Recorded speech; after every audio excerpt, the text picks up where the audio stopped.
Hello everyone, and welcome back to Transcendent Philosophy. This is Seth here, and today we're going to be reviewing a YouTube lecture series, specifically John Vervaeke's lecture series called After Socrates. So first things first, a little background on Dr. John Vervaeke. He is a PhD. He is an award-winning lecturer at the University of Toronto. He works in the departments of psychology, cognitive science, and even Buddhist psychology. He also is very active in spiritual practices, meditation practices, and even martial arts like Tai Chi.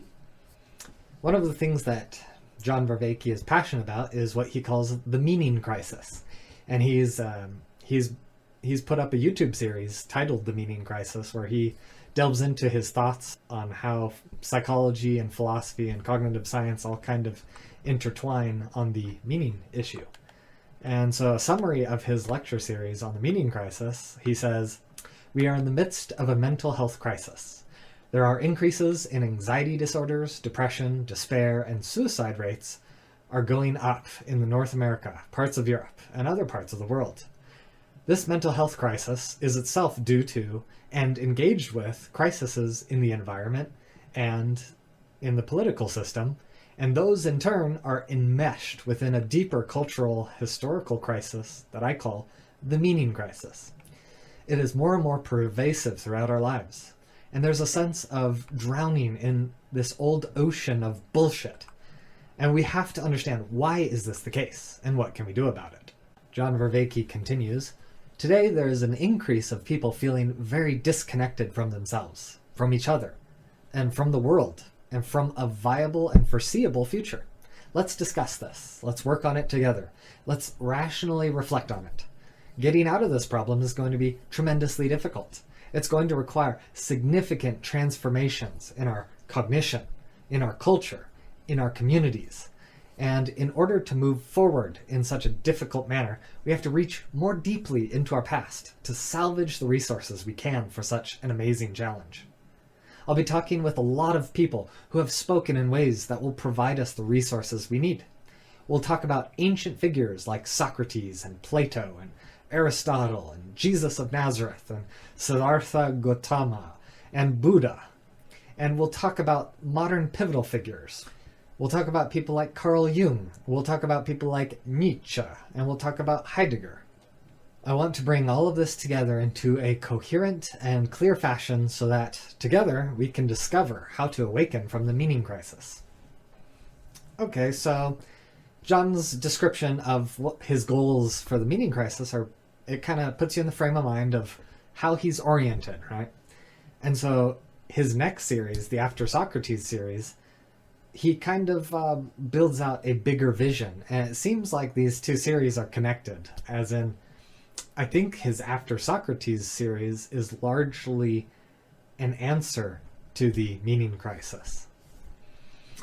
And so in John's description of his YouTube series After Socrates, he writes, "After Socrates is about how to create the theory, the practice, and the ecology of practices such that we can live and grow and develop through a Socratic way of life.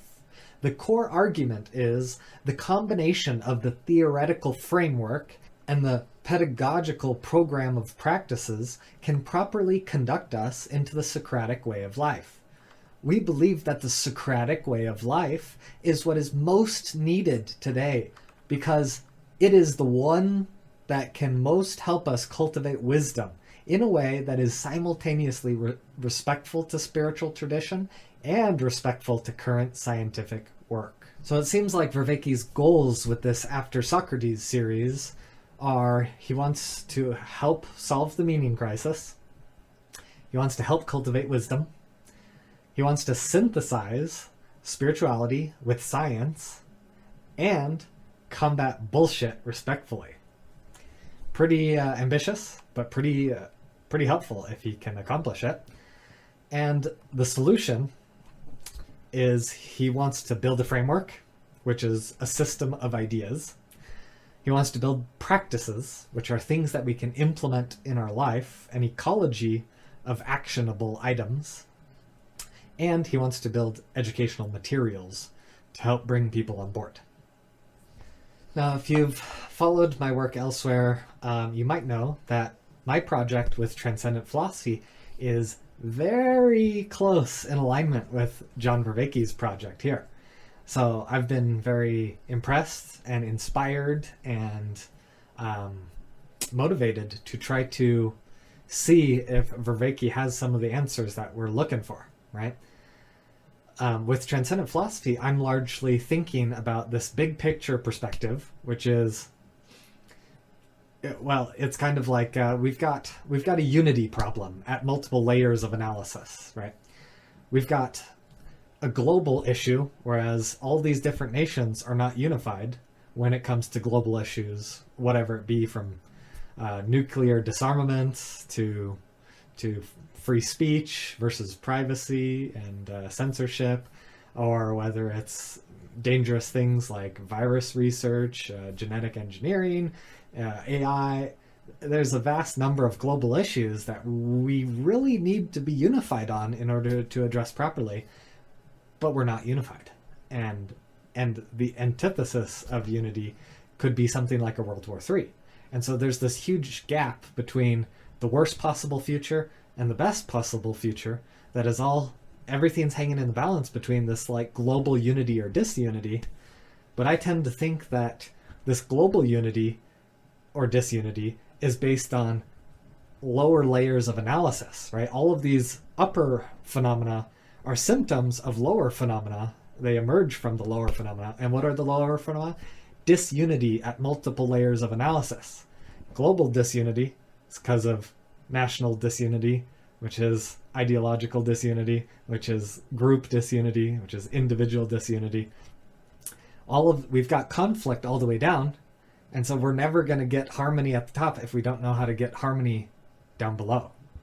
And so I think John Vervaeke's project here is very in harmony with this approach. Like, if we can get wisdom, if we can cultivate this respectful synthesis, if we can find paths of bringing people together onto the same path of wisdom, that's a type of unity that can give us more ideological unity that can filter all the way back up. Now, what might be the problems with Vervaeke's approach here? I think that the main problem is that Vervaeke is very academic in his approach to lecturing on this framework, right? His After Socrates lectures, they're very hard to understand. They're very fast-paced. They're very tangential. They're kind of moving all over the ideological landscape, bouncing around. They're very terminologically dense. Lots of new terms, lots of complex terms. These very dense ideas that are hard to process fluidly. And so when it comes to this this kind of macro unity goal, it's going to be hard to get everyone on board if not everyone is able to understand it, or not able to follow and be attracted to this complex style, right? And so if people aren't able to get on board, is it actually a solution? So I was discussing this with some other friends of mine, and we kind of came to this kind of idea, which is, well, maybe Vervaeke is like doing this trailblazer thing, right? Maybe he's like building this pathway, but maybe Vervaeke has to build it in a really complex way in order to get like all the philosophers to agree that this is a good pathway, right? So maybe this initial trailblazing is focused for people who really understand the depths of it and the complexity of it. And maybe the target audience isn't the average person, right?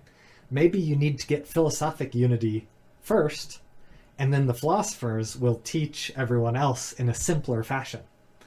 And so maybe the right thing to do is to have Vervaeke do the complex approach, because he's a genius, he's well educated in these areas.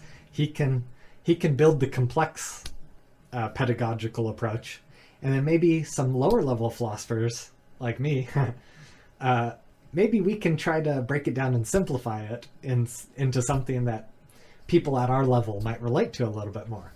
So hopefully we can do that. And we're going to try. We're going to see if we can simplify some of these concepts to make it easier to approach. So one thing I want to make sure I add in addition to all of this is a little bit of... He's very terminologically dense. He's very eccentric in his vocabulary. He's very willing to incorporate foreign words. He's very willing to repurpose different words and to build new terminologies from innovative word combinations. And this can be offensive to linguistic dogmatists, to people who oh, the dictionary is my authority for language. This approach is going to be offensive to those types because he's flexible with language. And so one thing to keep in mind is that we're dealing with novel problems, right? All of these modern issues, they're new. And the dictionary, it's based on historical customs. All of these words, it's just the custom of how people use a word. And that custom may or may not be relevant to current problems. And so if we're trying to find the relevant solutions, we've got to be open to new and novel ideas and new novel usages of words, right?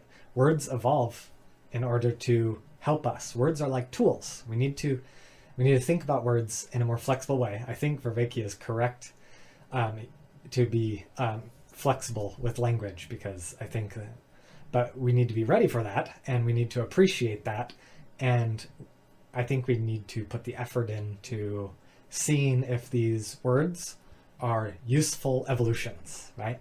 The evolution of a word, it'll stick if it's useful. If a new usage of a word helps us cooperate better, if it helps solve problems, then it should stick. But first we have to learn and evaluate it to see if we want to incorporate these types of words into our dialectic practices or into our conversations.